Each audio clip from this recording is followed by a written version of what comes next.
of worship. The churches were turned into party places, not prayer places where God's word was truly celebrated. No. Everything changed. The music in the church became worldly. They danced for themselves and celebrated themselves, not God. How many of those singers were soul winners? They were never soul winners. They'll lead praise in the church, and when it's time for prayer, they're out. They've gone to another church to do another song. They were professionals, making money from the church, charging for their singing, pretending they were singing praise to God. It was all a charade. And many of the pastors didn't know that this was the world coming to the church. And they helped to celebrate them. I did at the beginning. When I changed, they refused to change with me. Yeah, I had to let them go. Because God was getting my attention and telling me, no, this is not the way. So I came back and I said to them, hey, if anybody celebrated you, I did. I did. I said, now the Lord is asking us to do the right thing. And I showed from the scripture what was the right thing. And well, they had become too popular. And they were making some money, which wasn't big money. Do they even know what money is? But the little money they were making was too attractive. Their hearts were overcharged. Okay. All right. Now listen. You see, I did very, very careful when it comes to talking about people who I respect so much and I have so much admiration for, especially people who don't influence my life, may make extreme positive impact in my life. You know, from the age of 18, now I don't know Pastor Chris, and you know, now one of those people who really inspired me and you know, inspired most of my friends and some of the great work we do at the time. You know, at that time it was incredible because Naim the pace set at the time, the niche was extraordinary. So when I see Pastor Chris now, they talk about things like this on a constant basis about people we don't fall out with, it hurts me because this we know, say these guys actually you give them the platform, you know, now you provide that stage for them to really excel. And without Christ Embassy, they're not going to deal with it. So it's the truth. And I remember that time when when the things that happen, when they hear them as rumor, I tell my friends at that time, say, listen, these guys will struggle when they leave Christ Embassy, you know, which is a bit true now, a bit struggling. The kind of way they make, apart from somebody like Moses Blees, the kind of impact way that they make at the time of Sinaj they make, the impact with Frank Edward and Eben they make at that time, and the other guys, that if impact, then you know they feel them now. And I think to see the Christ Embassy for the film. But that aside, you see, Pastor Chris is somebody who I love, and you know I don't love him for many many years. I got Christ Embassy for a long time before I left Christ Embassy because I began to disagree with some of the things that happened for Christ Embassy, and that's not be waiting. I won't deliberate on today because you know that modus operandi, and you know I just don't want to gauge on that. But you see, when Pastor Priest begin to try to use scriptures to back up his decision, when you fall out with people, you know, I don't think it's fair. You know, for years, Christ Embassy was built on gospel music.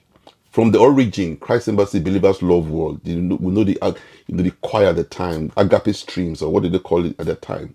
From Uniben to Ekpoma, you know, remember, you know, that time, music, night Christ Embassy to hold the crowd. Then the youths were coming to the church. Concerts, come on, we can't forget that. Christ Embassy was built on talent when the likes of Isaiah, Kate Adams. Then she was called Kate Adams, the mother of Desmond. And then other people, other groups, the groups. Then all those people formed Christ Embassy and made Christ Embassy what it is. Together with Pastor Chris, his style, his form of preaching at that time. I think only they use accent, foreign accent they talk at that time. So popularity was coming to the church. So you cannot deny the fact that music was part and parcel of our niche at that time, the ways, the strategy in which we attracted the youth at that time. It's the truth. We cannot change that fact. And it's been like that for years.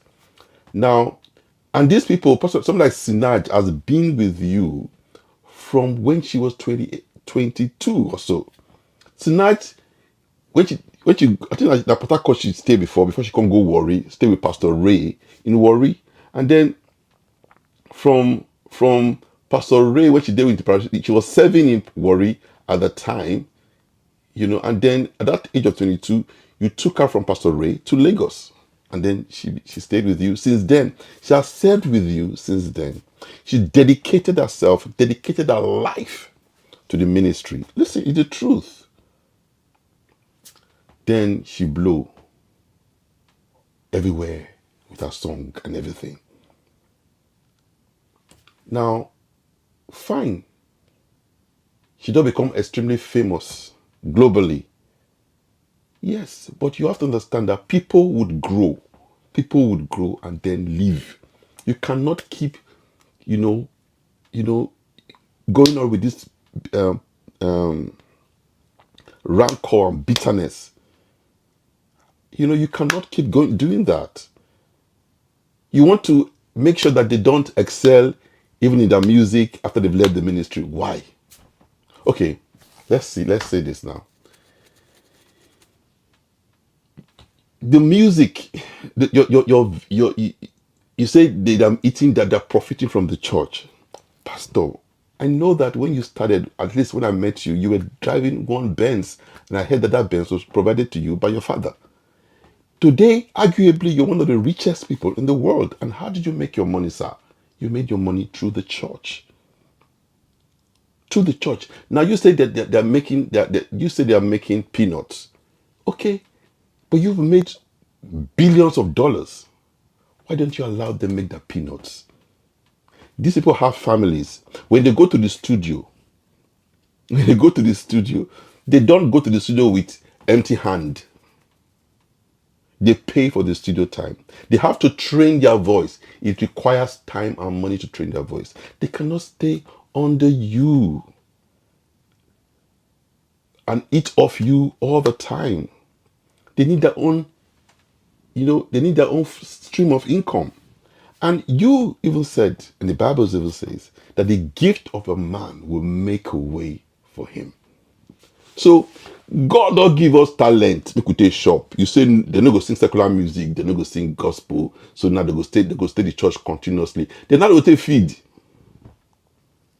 How do they feed their family? People have responsibilities. How can they eat? Okay, you're selling Rhapsodies of Reality. Are they free? You make the church members pay for those Rhapsodies of Reality, and then they go out to distribute the Rhapsodies of Reality for free. But church members have to buy those Rhapsodies from you. When you print those Rhapsodies, they give them for free. Church members, partners have to pay for those Rhapsodies of Reality, and then they will then take those Rhapsodies of Reality and go out and distribute. When in the times of tapes, when we had tapes, when you were recording tapes, you didn't sell them for free. You didn't give them for free.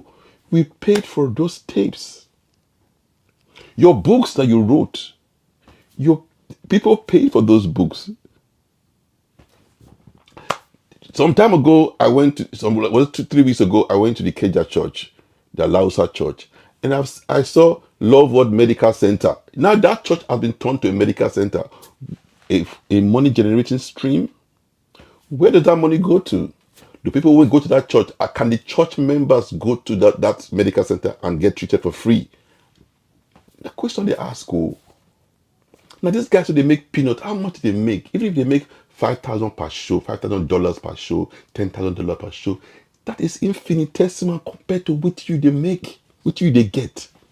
You are a multi-billionaire, for God's sake.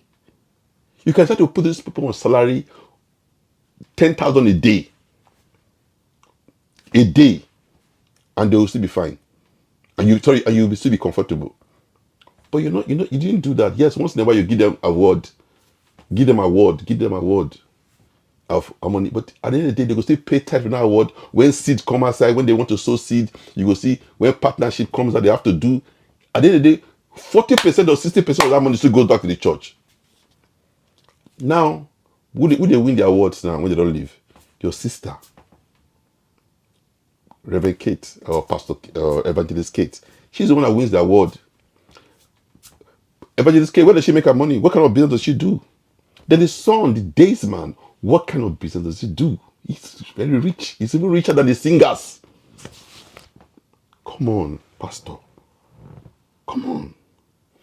Let this thing go. Let them go and move, continue their life. If they, even parents, children go still live. Even children go still leave their parents one day. They go still leave their parents one day. Listen, you are a talented man. You can nurture new people from that church, and they will do exactly what you want. At this point, these guys have gone. You became extremely rich on the back of the church. At least, tell us if it's not the church money. Tell us if they have to come and audit your account, right? We'll realize that you're extremely rich, extremely rich. Like I said, you'll be one of the richest people in the world. So let's, in your category of wealth,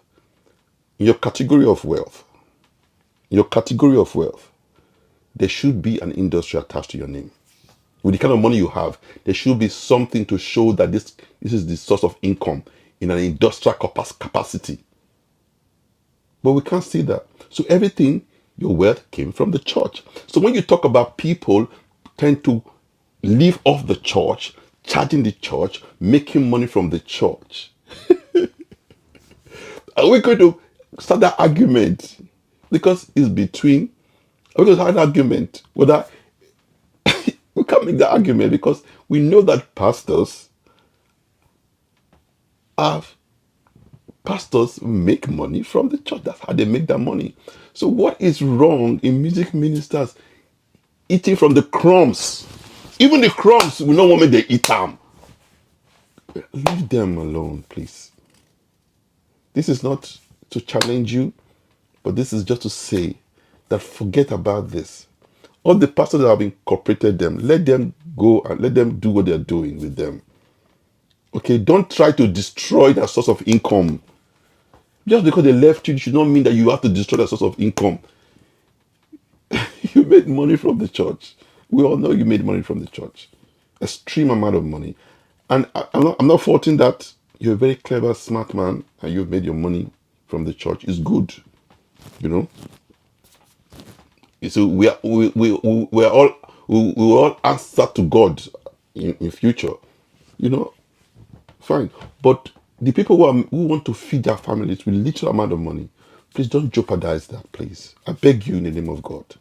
Let them go and be in peace. Thank you.